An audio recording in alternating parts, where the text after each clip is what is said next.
Muito boa tarde,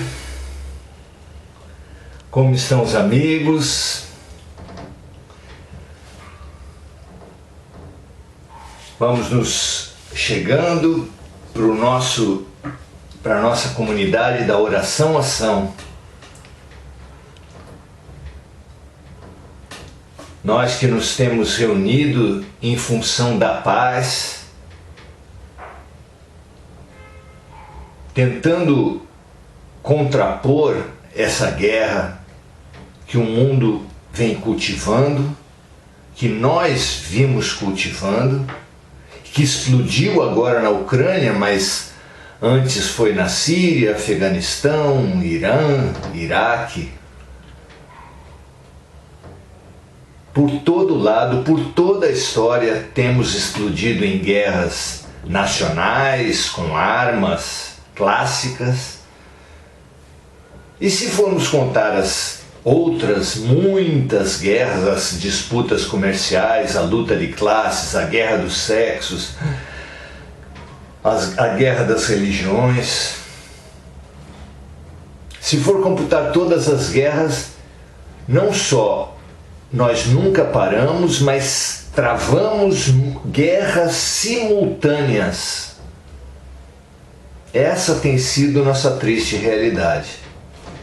A eclosão da guerra da Ucrânia, nesse momento, no ápice da transição planetária, exatamente quando a nossa tarefa central, segundo Jesus, é a autopacificação, quando ele disse: bem-aventurados os mansos e pacíficos, porque eles herdarão a terra. A eclosão dessa guerra agora é praticamente uma cirurgia de emergência, uma última terapêutica para aquele doente teimoso que não seguiu os tratamentos iniciais, que não adotou as medidas preventivas, não adotou os tratamentos iniciais, não adotou mesmo os tratamentos mais incisivos e só restou para o médico a cirurgia. Estamos na mesa da cirurgia, mas ainda assim a nossa atitude vai determinar o êxito ou o fracasso da cirurgia. Então ainda na mesa de cirurgia, precisamos examinar a nossa atitude. Se tantas e simultâneas são as guerras nas quais nos temos envolvido, se onde quer que haja uma diferença racial, de classe, de sexos, de nação, de cultura, de religião, de ideologia, onde quer que haja uma diferença, nós fizemos disputas, competições e guerras. Nós precisamos entender qual é a munição, quais são os sentimentos que municiam as nossas armas e adoentam as nossas almas.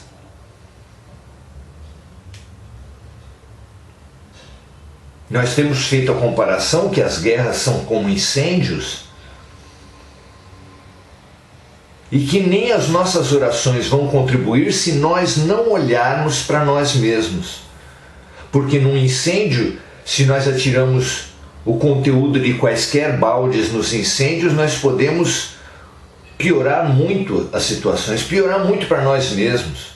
Porque se nos baldes tiver combustível, o que acontecerá? Não apenas o incêndio se propagará, mas corremos o seríssimo risco de o incêndio se voltar contra nós e nos queimar gravemente. Não é outra situação. Olhando para nós mesmos, nós perceberemos o que há nos nossos baldes, o que há nos nossos corações, que será munição ou paz em meio às guerras. Pois o combustível dos incêndios, a munição das guerras, são mesmo as nossas emoções, que são o material básico, manuseado inclusive pelos manipuladores de guerra, pelos fomentadores de guerra, pelos estimuladores de conflitos, que precisam da nossa energia guerreira para promover essas destruições, esses assassinatos, essa multiplicação do ódio que é a guerra.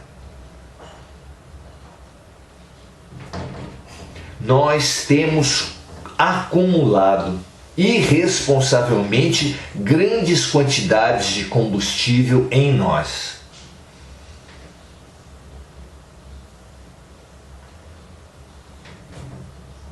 E o combustível é a mágoa e a culpa, que nós acumulamos a partir da experiência do erro. A experiência do erro, ela é muito comum em nossas vidas, mas como na passagem evangélica, nós adoramos acusar os outros. Aqueles homens na passagem com Jesus que atiraram a mulher, dizendo ter sido pega em flagrante de adultério, para testar Jesus, para montar uma armadilha para Jesus, já que se ele a mandasse apedrejar, ele negaria toda a doutrina de perdão que ele mesmo tinha pregado. Se ele mandasse apedrejar, ele se negaria a si mesmo. Se ele não mandasse apedrejar, ele iria contra a lei de Moisés. E quem ia contra a lei de Moisés era condenado à morte. Era uma armadilha perfeita, pensavam os seus inimigos. Mas surge uma pergunta: como é que uma mulher pega em flagrante de adultério foi pega sozinha? Claro que ela não foi pega sozinha. Mas por que foi apresentada sozinha a Jesus? Porque os acusadores eram homens. E nós carregamos dentro de todos nós uma moral de conveniência. Quando nós temos uma ideologia política, nós só vemos corrupção, só vemos distorções no outro lado. Nos conflitos conjugais, nós só vemos os problemas do outro cônjuge. Nos problemas no local de trabalho, só vemos problema nos colegas ou nos chefes. Quando somos de uma religião, só vemos problemas e corrupções e distorções, violências nas outras. Como disse Jean-Paul Sartre com muita ironia e muita sabedoria, filósofo francês, o inferno são os outros. Nós acusamos, apontamos constantemente os outros como a causa de todos os problemas. E é por isso que não saímos do lugar. E mais do que tudo, é por isso que as guerras eclodem. Porque nós vamos armazenando, a partir do julgamento, realizado a partir da experiência do erro. Então acontece o erro dos outros ou nosso, nós julgamos, acumulamos mágoas e culpas em enorme quantidade, não destinamos, não reciclamos, não sublimamos essa raiva e culpa em ações concretas de solidariedade, de serviço, de compaixão. Porque é claro que uma pessoa, por exemplo, que praticou o aborto, homem, mulher, médico, farmacêutico, amigo de uma pessoa que abortou e você deu as informações, todos nós temos sim uma culpa dentro de nós nessas situações, mas podemos reciclar, ressignificar, sublimar essa culpa através de trabalho voluntário com crianças, com grávidas, com jovens que necessitam de educação sexual. Nós teríamos uma autoridade fantástica para fazer isso. Assim como o alcoólico, que tem todo o peso e toda a mágoa envolvida na sua vivência de alcoolismo, também terá sua cura na medida que coordene, por exemplo, um grupo de alcoólicos anônimos. Essa é a nossa cura. O 12º passo do AA é ajudar outros nas mesmas condições. O amor, disse Jesus, cobre a multidão dos pecados. Mas raros são aqueles que fazem do limão uma limonada, que fazem dos seus equívocos base para acertos, como Paulo de Tarso, que perseguiu terrivelmente os primeiros cristãos, que julgou, acusou e assassinou Estevão, o primeiro grande mártir do Evangelho, depois de Jesus.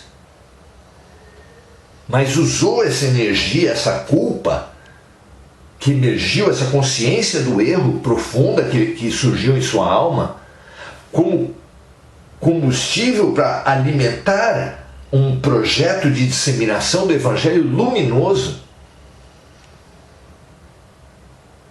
do qual somos todos gratos. Sem Paulo de Tarso, o ritmo de disseminação do Evangelho seria outro. O apóstolo dos gentios merece toda a nossa gratidão, mas porque ele conseguiu fazer do limão uma limonada, fazer da culpa, reciclar, ressignificar, sublimar aquilo que poderia ter sido a sua desgraça. Nós, porém, não tivemos essa lucidez e essa coragem de Paulo de Tarso, acumulamos mágoas e culpas em grande quantidade e elas explodiram, como gasolina armazenada, que é a nossa responsabilidade de fumar, de propagar chamas ou faíscas num depósito enorme de combustível, fez eclodir. A guerra da Ucrânia, como todas as outras grandes violências, é apenas a materialização de energia doentia acumulada. Perceber isso é fundamental. Porque nem as nossas orações, como nós dissemos, a oração é um ato de atirar um conteúdo de um balde num incêndio, nem as nossas orações serão benéficas, seriam estimuladoras da paz se nós não examinarmos o que tem dentro. Então nós precisamos fazer um inventário das nossas emoções, levantar as nossas mágoas e culpas e nos propor a sublimar essas mágoas e culpas em serviço. Se uma mãe, uma avó, uma tia muito importante nas nossas vidas faleceu sem que tivéssemos a maturidade para nos reconciliar, para pedir perdão para ela, façamos do perdão a ela trabalho nos asilos para os idosos e idosas que lá estão sem receber visita. Todas as nossas culpas podem e devem ser sublimadas em benefício inicial de nós próprios, que assim evitaremos doenças que nos mobilizariam, nos trariam muita dor.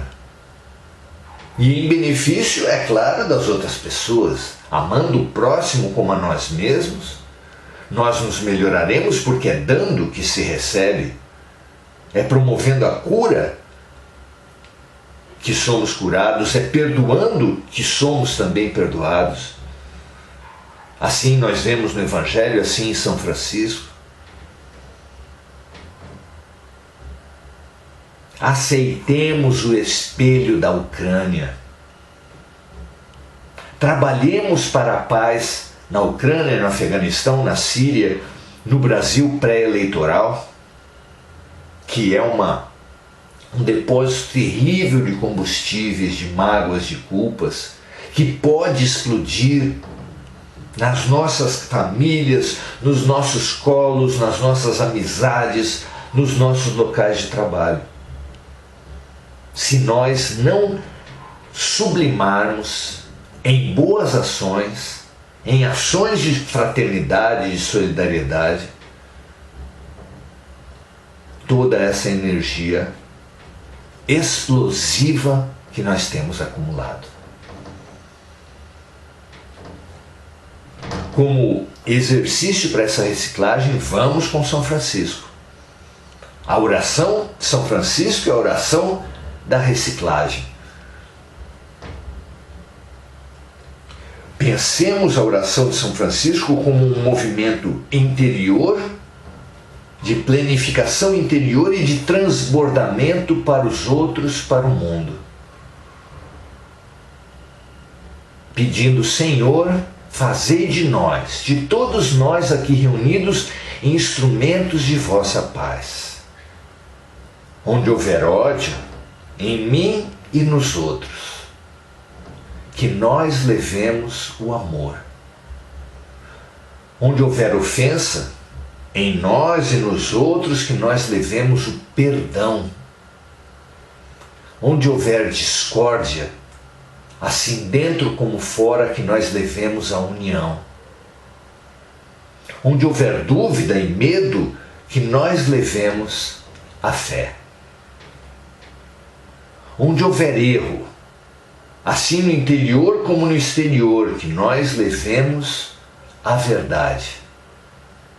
Aonde houver desespero, assim dentro como fora, que nós levemos a esperança. Onde houver tristeza, que nós transbordemos em alegria. E onde houver trevas, que nós reciclemos em luz. Ó Mestre, fazei com que todos nós procuremos mais consolar que sermos consolados, compreender que sermos compreendidos, amar que sermos amados.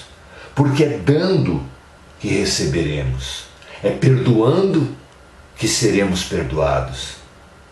E é promovendo a reciclagem nos outros, a ressignificação nos outros, a regeneração no mundo, que nós seremos ajudados pelo alto na nossa própria regeneração.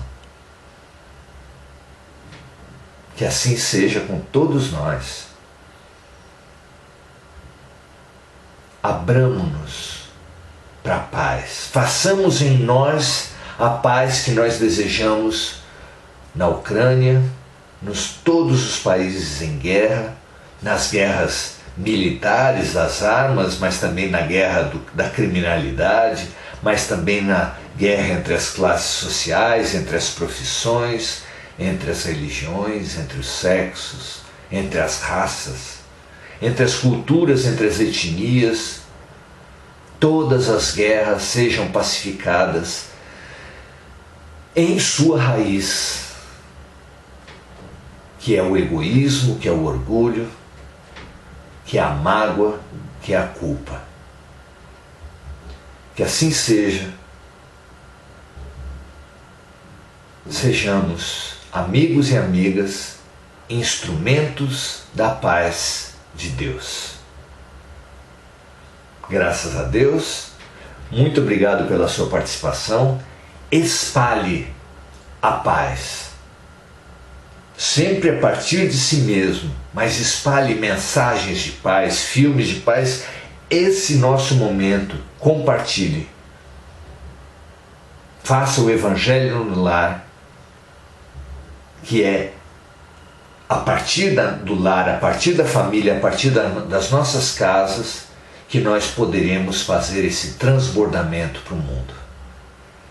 Graças a Deus. Muito obrigado pela companhia. Amanhã, domingo, 17h30, estaremos juntos, fazendo a nossa live de domingo. Será um prazer estarmos juntos aqui. Grande abraço. Até amanhã. Ótimo final de sábado para você.